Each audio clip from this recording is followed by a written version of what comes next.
Hello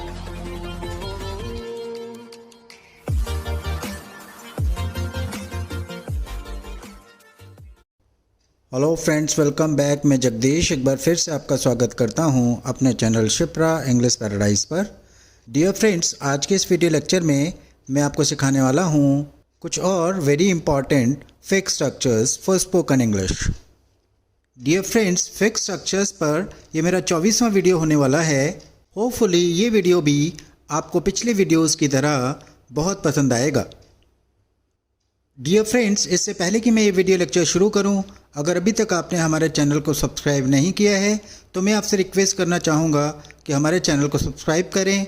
अगर videos पसंद आते हैं तो उन्हें लाइक करें, उन्हें शेयर करें, ताकि ये सभी वीडियोस उन लोगों तक पहुँच सकें जिनको इंग्लिश की रियली बहुत ज़रूरत होती है। तो चलिए friends, without wasting any time आज के वीडियो लेक्चर शुरू करते हैं।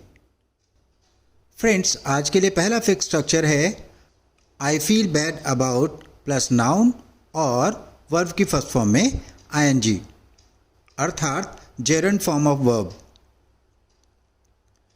फ्रेंड्स, इसकी हिंदी रहेगी मुझे का बुरा लगता है। चलिए कुछ एग्जाम्पल्स देख लेते हैं। मुझे रोज़ पैसे मांगने का बुरा लगता है, या मुझे रोज़ पैसे मांगना बुरा लगता है।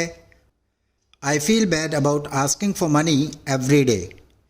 I feel bad about asking for money every day. Friends, ask for का मतलब होता है मांगना। चलिए नेक्स्ट एग्जाम्पल देख लेते हैं। मुझे अपने माता पिता से झूठ बोलना बुरा लगता है। I feel bad about lying to my parents. I feel bad about lying to my parents. चलिए फ्रेंड्स, अगला एग्जाम्पल देख लेते हैं। मुझे समय बर्बाद करना बुरा लगता है। I feel bad about wasting my time. I feel bad about wasting my time. चलिए फ्रेंड्स, अगला स्ट्रक्चर देख लेते हैं। अगला स्ट्रक्चर है I have no idea plus WH family word plus to। जैसे कि I have no idea what to, I have no idea when to, I have no idea how to, I have no idea where to इत्यादि।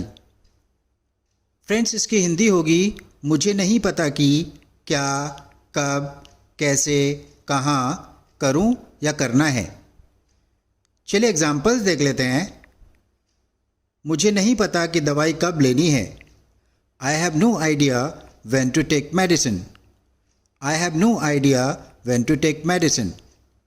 Next example है मुझे नहीं पता कि उससे क्या कहूँ या उससे क्या कहना है। I have no idea what to tell him. I have no idea what to tell him. चलिए बढ़ते हैं नेक्स्ट एग्जाम्पल की तरफ। हमें नहीं पता है कि इस स्थिति को कैसे संभालें। We have no idea how to handle this situation. We have no idea how to handle this situation. चलिए नेक्स्ट एग्जाम्पल देख लेते हैं। मुझे नहीं पता कि कहाँ जाना है। I have no idea where to go. I have no idea where to go. Friends, I have no idea के स्थान पर आप I don't know का इस्तेमाल भी कर सकते हैं। चलिए अगला स्ट्रक्चर देख लेते हैं। अगला स्ट्रक्चर है This will help you plus first form of verb, अर्थात बेस फॉर्म ऑफ वर्ब। इस स्ट्रक्चर की हिंदी रहेगी यह आपकी ये काम करने में मदद करेगा या इससे आपको ये करने में मदद होगी। चलिए एग्जाम्पल्स देख लेते हैं। इससे अंग्रेजी सुधारने में आपकी मदद होगी। This will help you improve your English. This will help you improve your English.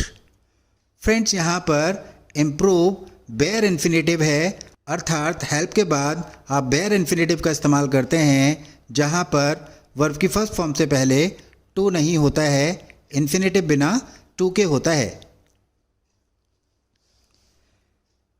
वैसे कुछ लोग इस सेंटेंस को ऐसे भी बनाते हैं this will help you to improve your English.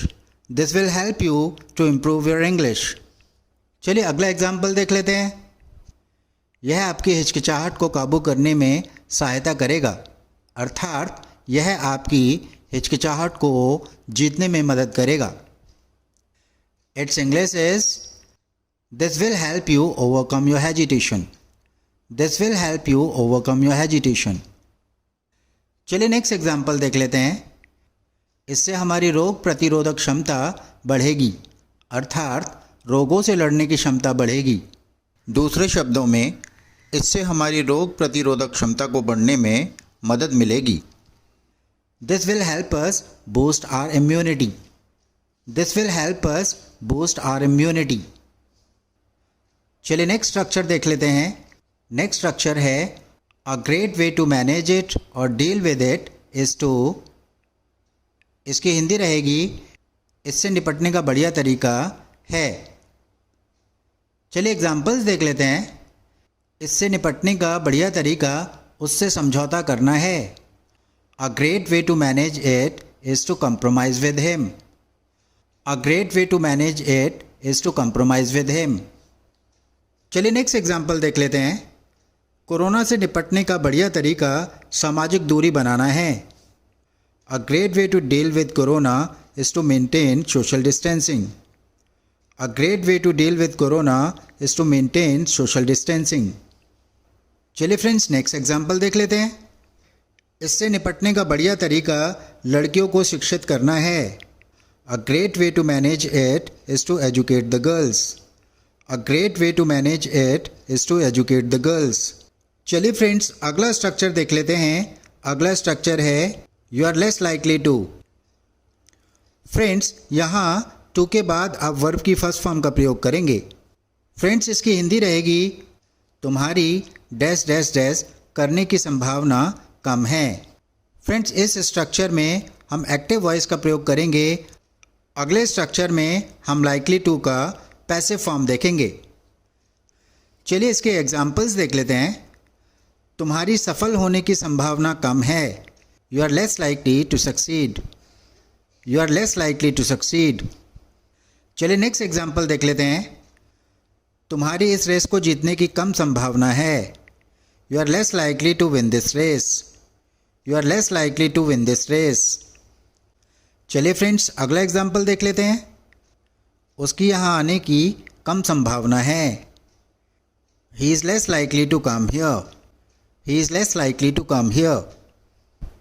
चलिए फ्रेंड्स अगला एग्जाम्पल देख लेते हैं। ऐसा होने की कम संभावना है। It is less likely to happen. It is less likely to happen. चलिए फ्रेंड्स इसी स्ट्रक्चर का अब पैसिव रूप देख लेते हैं।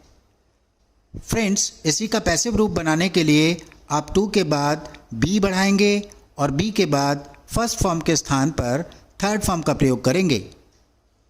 स्ट्रक्चर होगा you are less likely to be plus third form. Friends अपने कई वीडियो लेक्चर्स में मैं आपको पैसिव के बारे में बता चुका हूँ। पैसिव का प्रयोग हम तब करते हैं जब सेंटेंस के शुरू में सब्जेक्ट ना दिया हो।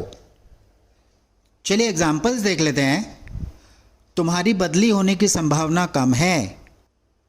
अर्थात तुम्हारी बदली तो होगी लेकिन बदली कौन करेगा ये क्लियर नहीं है, इसलिए स्ट्रक्चर पैसिव में होगा। Its English is you are less likely to be transferred. You are less likely to be transferred. चलिए नेक्स्ट एग्जाम्पल देख लेते हैं। उसे फांसी होने की कम संभावना है। उसे फांसी होगी लेकिन उसे फांसी कौन देगा ये क्लियर नहीं है, इसलिए सेंटेंस पैसिव में होगा। Its English is he is less likely to be hanged. He is less likely to be hanged. चलिए फ्रेंड्स इस स्ट्रक्चर का लास्ट एग्जाम्पल देख लेते हैं। इस इमारत की वर्षा ऋतु के शुरू होने से पहले मरम्मत होने की कम संभावना है। फ्रेंड्स इस इमारत की मरम्मत कौन करेगा ये क्लियर नहीं है, इसलिए ये सेंटेंस पैसिव में होगा। Its English is this building is less likely to be repaired before the rainy season commences. This building is less likely to be repaired before the rainy season commences. Friends यहाँ पर commence का मतलब है शुरू होना। Friends आशा करता हूँ कि आपको ये सभी स्ट्रक्चर्स पसंद आए होंगे और साथ ही साथ आपको समझ भी आ गए होंगे। अगर फिर भी कुछ प्रॉब्लम्स आपके रह जाते हैं इनको समझने में, तो आप कमेंट करके मुझसे अपनी प्रॉब्लम्स पूछ सकते हैं. This brings me to the end of this video lecture. I'll meet you very soon in my next video lecture. Till then, keep watching our videos on our channel and keep improving your English. Have a happy learning. Bye-bye.